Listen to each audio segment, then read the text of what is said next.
And I'm happy to talk to you, Joe, too, if you're out there. Here's your fine, zero.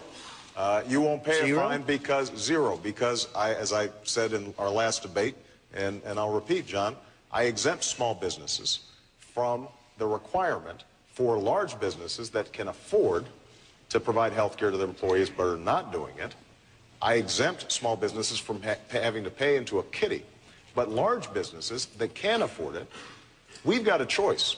Either they provide health insurance to their employees, or somebody has to. Right now what happens is those employees get dumped into either the Medicaid system, which taxpayers pick up, or they're going to the emergency room for uncompensated care, which everybody picks up in their premiums. The average family is paying an additional $900 a year in higher premiums because of the uninsured. So here's what we do.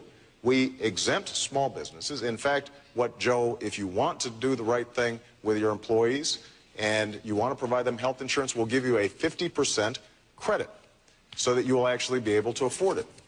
If you don't have health insurance or you want to buy into a group plan, you will be able to buy into the plan that I just described. Now, what we haven't talked about is Senator McCain's plan.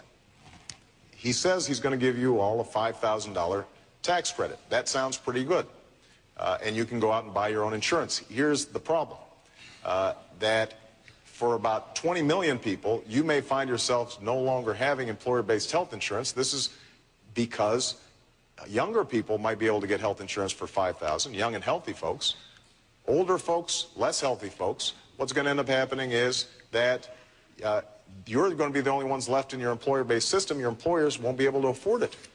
And once you're out on your own with this $5,000 credit, Senator McCain, for the first time, is going to be taxing the health care benefits that you have from your employer. And this is your plan, John. For the first time in history, you will be taxing people's health care benefits.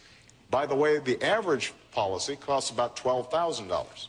So if you got $5,000 and it's going to cost you $12,000, that's a loss for you. Last point about Senator McCain's plan is that insurers right now, the main restrictions on what they do is primarily state law.